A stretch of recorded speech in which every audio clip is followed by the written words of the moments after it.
जय श्री कृष्ण।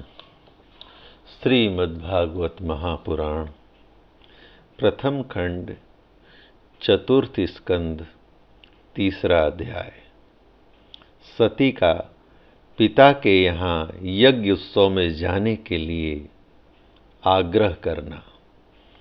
श्री मैत्रेय जी कहते हैं, विदुर जी, इस प्रकार उन ससुर और दामाद को आपस में बैर विरोध रखते हुए बहुत समय बीत गया। इसी समय ब्रह्मा जी ने दक्ष को समस्त प्रजापतियों का अधिपति बना दिया। इससे उनका गर्व और भी बढ़ गया। उसने भगवान शंकर आदि ब्रह्मनिष्ठों को यज्ञ भाग न देकर उनका तिरस्कार करते हुए पहले तो वाजपेय यज्ञ किया और फिर बृहस्पति सौ नामक महायज्ञ आरंभ किया। उस यज्ञ उत्सव में सभी ब्रह्मर्षि, देवर्षि, पितर, देवता आदि अपनी अपनी पत्नियों के साथ पधारे। उन सब ने मिलकर वहां मांगलिक कार्य संपन्न किए और दक्ष के द्वारा उन सब का स्वागत सत्कार किया गया। उस समय आकाश मार्ग से जाते हुए देवता आपस में उस यज्ञ की चर्चा करते जाते थे। उनके मुख से दक्ष कुमारी सती ने अपने पिता के घर होने वाले यज्ञ की बात सुन ली। उन्होंने देखा कि हमारे निवास स्थान कैलाश के पास से होकर सब ओर से चंचल नेत्रों वाली गंधर्व और यक्षों की स्त्रियां चमकीले कुंडल और हार पहने खूब सज धज कर अपने अपने पतियों के साथ विमान पर बैठकर उस यज्ञ उत्सव में जा रही हैं। इससे उन्हें भी बड़ी उत्सुकता हुई और उन्होंने अपने पति भगवान भूतनाथ से कहा, सुना है इस समय आपके ससुर दक्ष प्रजापति के यहाँ बड़ा भारी यज्ञ उत्सव हो रहा है। देखिए, सब देवता वहीं जा रहे हैं। यदि आपकी इच्छा हो तो हम भी चलें। इस समय अपने आत्मियों से मिलने के लिए मेरी बहनें भी अपने अपने पतियों के सहित वहां अवश्य आएंगी। मैं भी चाहती हूं कि आपके साथ वहां जाकर माता पिता के दिए हुए गहने, कपड़े आदि उपहार स्वीकार करूं। वहां अपने पतियों से सम्मानित बहनों, मौसियों और स्नेहार्दियों, जननियों को देखने के लिए मेरा मन बहुत दिनों से उत्सुक है। कल्याणमय, इसके सिवा वहां महर्षियों का रचा हुआ श्रेष्ठ यज्ञ भी देखने को मिलेगा। हे अजन्मा प्रभो, आप जगत की उत्पत्ति के हेतु हैं। आपकी माया से रचा हुआ यह परम आश्चर्यमय त्रिगुणात्मक जगत आप में ही भास रहा है। किंतु मैं तो स्त्री स्वभाव होने के कारण आपके तत्व से अनभिज्ञ और बहुत दीन हूं। इसलिए इस समय अपनी जन्मभूमि देखने को बहुत उत्सुक हो रही हूं। जन्म रहित नीलकंठ देखिए, इनमें कितनी ही स्त्रियां तो ऐसी हैं जिनका दक्ष से कोई संबंध भी नहीं है, फिर भी वे अपने अपने पतियों के सहित खूब सज धज कर झुंड की झुंड वहां जा रही हैं। वहां जाने वाली इन देवांगनाओं के राजहंस के समान श्वेत विमानों से आकाश मंडल कैसा सुशोभित हो रहा है। हे सूरश्रेष्ठ, ऐसी अवस्था में अपने पिता के यहाँ उत्सव का समाचार पाकर उसकी बेटी का शरीर उसमें सम्मिलित होने के लिए क्यों नहीं छटपटाएगा। पति, गुरु और माता पिता आदि सुहृदों के यहाँ तो बिना बुलाए भी जाया जा सकता है। अतः देव, आप मुझ पर प्रसन्न होइए। आपको मेरी यह इच्छा अवश्य पूर्ण करनी चाहिए।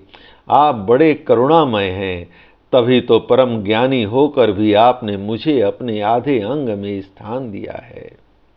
अब मेरी इस याचना पर ध्यान देकर मुझे अनुग्रहित कीजिए। श्री मैत्रेय जी कहते हैं, प्रिया सती के ऐसे वचन सुनकर अपने आत्मियों का प्रिय करने वाले भगवान शंकर को दक्ष प्रजापति के उन मर्म भेदी दुर्वचन रूप बाणों का स्मरण हो आया।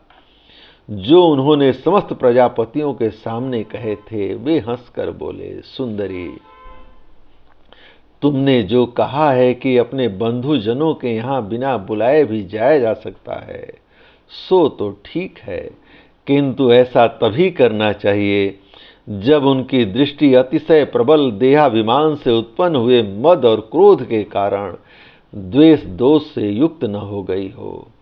विद्या, तप, धन, सुदृढ़ शरीर, युवावस्था और उच्च कुल, ये 6 सत्पुरुषों के तो गुण हैं, परंतु नीच पुरुषों में ये ही अवगुण हो जाते हैं, क्योंकि इनसे उनका अभिमान बढ़ जाता है और दृष्टि दोष युक्त हो जाती है एवं विवेक शक्ति नष्ट हो जाती है।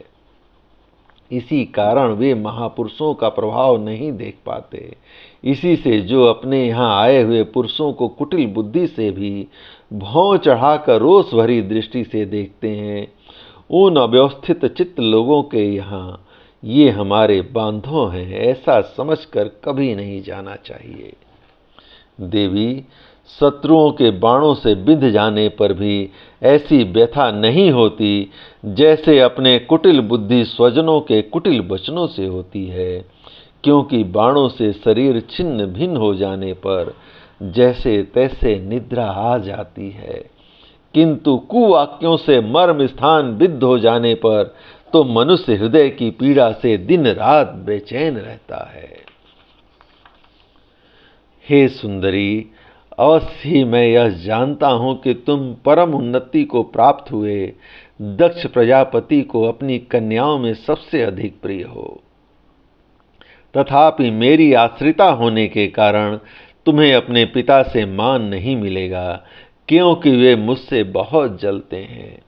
जीवन की चित्तवृत्ति के साक्षी अहंकार शून्य महापुरुषों की समृद्धि को देखकर जिसके हृदय में संताप और इंद्रियों में व्यथा होती है, वह पुरुष उनके पद को तो सुगमता से प्राप्त नहीं कर सकता।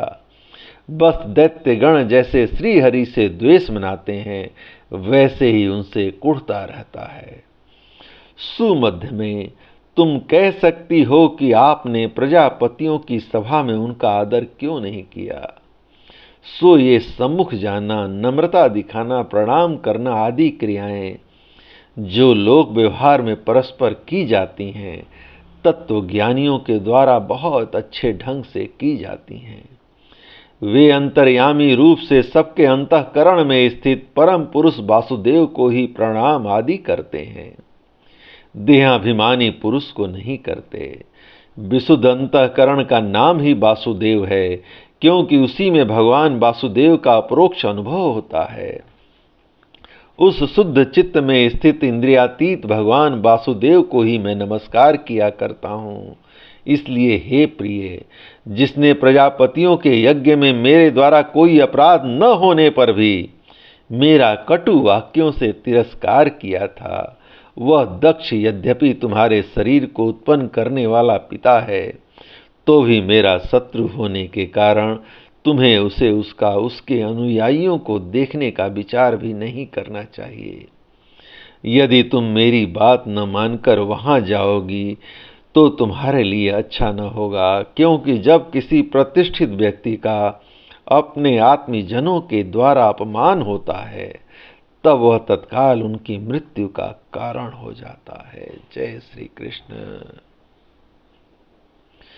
जब किसी प्रतिष्ठित व्यक्ति का अपने आत्मीजनों के द्वारा अपमान होता है, तब वह तत्काल उनकी मृत्यु का कारण हो जाता है। जय श्री कृष्ण। इस प्रकार भगवान श्री कृष्ण की कृपा से श्रीमद् भागवत महापुराण प्रथम खंड चतुर्थ स्कंद का 3रा अध्याय संपूर्ण हुआ। जय श्री कृष्ण।